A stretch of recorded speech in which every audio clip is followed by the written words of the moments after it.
Hello viewers, I welcome you on Pathfinders by N academy. So friends, prime minister Modi जो है वो एक बहुत ही बड़ा स्टेप लेने जा रहे हैं। इनफैक्ट वो साइप्रस विजिट करने जा रहे हैं।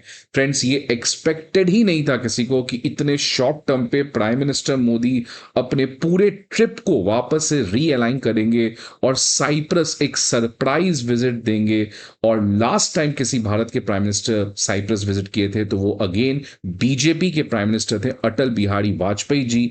और अब इतने सालों के गैप के बाद प्राइम मिनिस्टर मोदी जो हैं वो साइप्रस जा रहे हैं। और फ्रेंड्स, ये समय और ज्यादा स्पेशल नहीं हो सकता था, बिकॉज आपको पता है किस तरीके से टर्की जो है वो पाकिस्तान और बांग्लादेश जैसे कंट्री के साथ मिलकर भारत के लिए काफी ज्यादा प्रॉब्लम क्रिएट करने का कोशिश कर रहा है। सो फ्रेंड्स, ये एक एस जयशंकर जी और अजीत दोवल जी की एक बहुत ही सूझी बूझी चाल है यहाँ पे कि कैसे टर्की के अगेंस्ट एक क्वाड का फॉर्मेशन किया जाए। और इस क्वाड में ऑलरेडी भारत के दो स्ट्रेटेजिक पार्टनर्स उस रीजन में, which are Greece and Armenia, और इसमें साइप्रस को ऐड करके इन चारों कंट्रीज के मिलके प्रयास से हम टर्की को उस पर्टिकुलर रीजन में बहुत हद तक आइसोलेट कर सकते हैं। सो फ्रेंड्स, ये एक बहुत ही एक्साइटिंग न्यूज है, एक बहुत ही पॉजिटिव न्यूज है। और ये बताता है कि भारत की कूटनीति आज कितनी ज्यादा प्रैग्मेटिक है, आइडियलिज्म प्रिंसिपल पे काम नहीं कर रही है। जो देश के नेशनल इंटरेस्ट के हित में है उसको सही समय पे करने का प्रयास ये करंट गवर्नमेंट यहां पे करने का कोशिश कर रही है।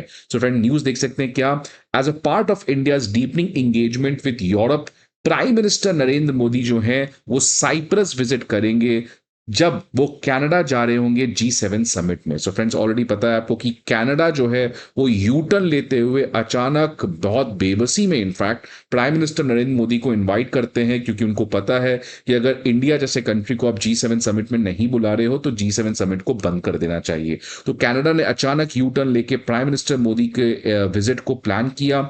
और वहीं पर प्राइम मिनिस्टर मोदी ने सोचा कि जब कनाडा जा ही रहे हैं तो साइप्रस होते हुए जाएं, और जब वो कनाडा के G7 समिट से लौटेंगे तो लौटने समय वो क्रोएशिया विजिट करेंगे। सो फ्रेंड्स, ये सारे कंट्रीज को सेलेक्टिवली प्राइम मिनिस्टर मोदी ने चुना है, साइप्रस और क्रोएशिया। ये दोनों कंट्रीज जो हैं फ्रेंड्स, ये यूरोपियन यूनियन में हैं। और साइप्रस के बारे में तो आप सभी को पता है। तो फ्रेंड्स, देख सकते हैं कि ये हमारा आपका साइप्रस है। और यहां पे आप देख सकते हैं टर्की है जो बार बार यूनिलैटरली साइप्रस के सॉवरेनिटी को हैम्पर करता है, अफेक्ट करता है। और इधर है आपका फ्रेंड्स ग्रीस, क्योंकि साइप्रस जो है इन दोनों के बीच में विवादित एरिया है। इस समय साइप्रस जो है वो एक इंडिपेंडेंट कंट्री है, लेकिन यहां पे मैक्सिमम लोग उस ओरिजिन के हैं जिस ओरिजिन के लोग ग्रीस में रहते हैं, जिनको हम कहते हैं ग्रीक काइप्रियोट्स। ग्रीक काइप्रियोट्स। तो फ्रेंड्स, यहां पर मैक्सिमम लोग जो आप देखो यहां लिखे भी हुए हैं, तो मैक्सिमम लोग वही रहते हैं। तो साइप्रस जो है वो बाय डिफॉल्ट ग्रीस का ही एक तरीके का क्लोज पार्टनर है, लेकिन जानबूझकर टर्की जो है वो बार बार साइप्रस को प्रॉब्लम क्रिएट करना चाहता है। और इसलिए अब इस पर्टिकुलर समय पे जहां पर टेंशन काफी ज्यादा बढ़े हुए हैं टर्की और ग्रीस के बीच में, इस समय अब प्राइम मिनिस्टर मोदी वहां पे जा रहे हैं। तो इससे टर्की के लिए एक साफ शब्दों में बहुत बड़ा मैसेज है that now you enjoy the taste of the same food जो आपने बनाया है। सो फ्रेंड्स, देख सकते हैं प्राइम मिनिस्टर मोदी का साइप्रस और क्रोएशिया जाना, साइप्रस जाने का तो मैसेज कुछ और है, बट ये दोनों कंट्रीज में जाना ये सीधा बताता है कि इस समय भारत जो है वो यूरोपियन यूनियन के साथ और अपने रिलेशन को क्लोज करने का प्रयास कर रहा है, खासकर जो ईस्टर्न यूरोपियन यूनियन की कंट्रीज है वहां पर। और इनफैक्ट साइप्रस की एक और सबसे स्पेशल बात है फ्रेंड्स कि साइप्रस जो है वो ईयू काउंसिल का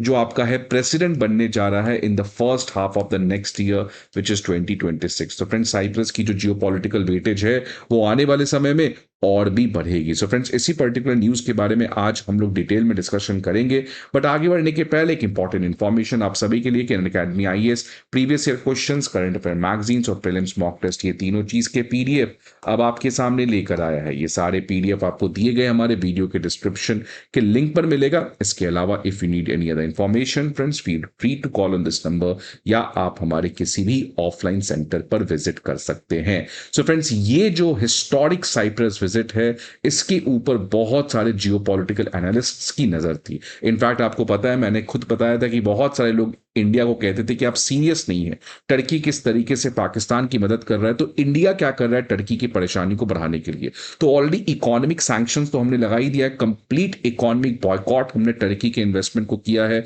और अब जियोपॉलिटिक्स में भी टर्की को घेरने का प्रयास भारत काफी अच्छे से कर रहा है। फ्रेंड्स देख सकते हैं ये जो प्राइम मिनिस्टर मोदी का साइप्रस विजिट होने जा रहा है, this will be closely watched, और इनफैक्ट ये तीसरा विजिट है किसी भी भारत के प्राइम मिनिस्टर के द्वारा। इसके पहले बार अटल बिहारी वाजपेयी जी सन 2002 में गए थे, और उसके पहले इंदिरा गांधी 1983 में गई थी। अगेन सेम कॉन्टेक्स्ट था फ्रेंड्स, इस समय भी पाकिस्तान और टर्की के बीच में रिलेशन काफी बढ़ गया था, इसी बीच में इंदिरा गांधी को साइप्रस जाना पड़ा था। तो फ्रेंड्स ये इस बार जब प्राइम मिनिस्टर मोदी साइप्रस जा रहे हैं तो ये और ज्यादा खास है, बिकॉज इस समय फ्रेंड्स आपको पता है कि इंडिया और टर्की के बीच में रिलेशंस अपने लोएस्ट लेवल पर पहुंच चुके हैं।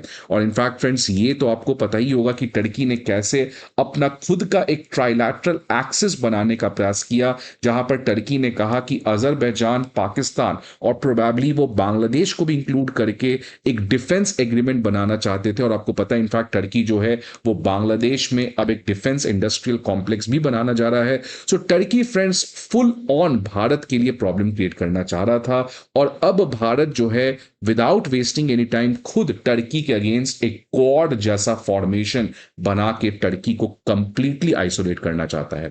फ्रेंड्स अगर मैं साइप्रस और टर्की के कॉन्फ्लिक्ट की बता दूं तो फ्रेंड्स ये जो पूरा एरिया है ये पहले कंप्लीटली ग्रीस के कंट्रोल में था, मतलब यहां पे साइप्रस ये अपना कंट्री था, और यहां पर जो इसको कंट्रोल करते थे ये ग्रीक लोग करते थे। लेकिन फिर 1974 में आपको पता है फ्रेंड्स टर्की ने साइप्रस को इन्वेड कर दिया और इस पर्टिकुलर एरिया को साइप्रस से हटा दिया।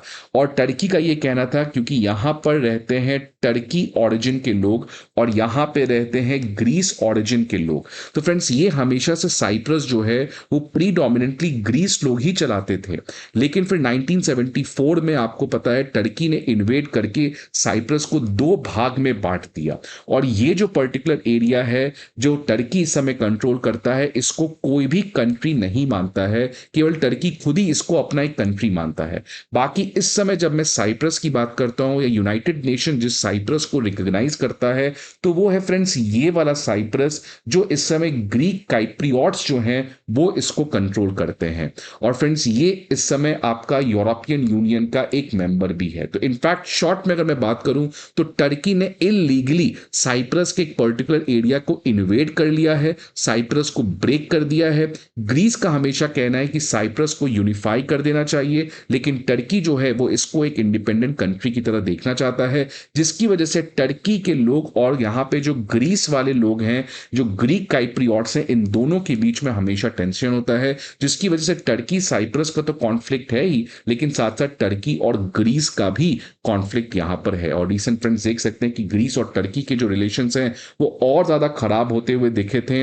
अब इसी बीच में फ्रेंड्स पता है कि भारत ने इस पर्टिकुलर समय ग्रीस के साथ भी अपने एंगेजमेंट बढ़ा दिया है। आप सभी को पता है कि भारत के एक all party delegation led by Kanimozhi Greece गए थे कैसे पाकिस्तान को एक्सपोज करने के लिए, और उसी बीच में ग्रीस का पूर्ण तरीके से सपोर्ट भारत को आया। इनफैक्ट ग्रीस ने कहा कि इंडिया जो टर्की का बॉयकॉट कर रहा है ये सही है, और इनफैक्ट ग्रीस ने भारत को ज्वाइन किया और कहा कि हम दोनों मिलके पाकिस्तान को इंटरनेशनल स्टेज पे एक्सपोज करेंगे। और ये इसीलिए हुआ है friends because prime minister Modi का जो स्ट्रेटेजिक रियलिज्म है, जहां पर ऑलरेडी हमने ग्रीस के साथ 2023 में रिलेशन को अपग्रेड करके स्ट्रेटेजिक पार्टनरशिप का दर्जा दिया, ग्रीस के जो प्रेसिडेंट हैं वो भी भारत आए थे। तो फ्रेंड्स अब ये जो पर्टिकुलर डेवलपमेंट है ये काफी इंटरेस्टिंग है, और ये बताता है फ्रेंड्स कि भारत कितना ज्यादा रियलिस्टिकली टर्की के थ्रेट को काउंटर कर रहा है। तो ये फ्रेंड्स एक एक्साइटिंग न्यूज है, और अगला वीक जो है वो काफी इंटरेस्टिंग होने वाला है बिकॉज प्राइम मिनिस्टर मोदी जो है वो कनाडा जा रहे हैं,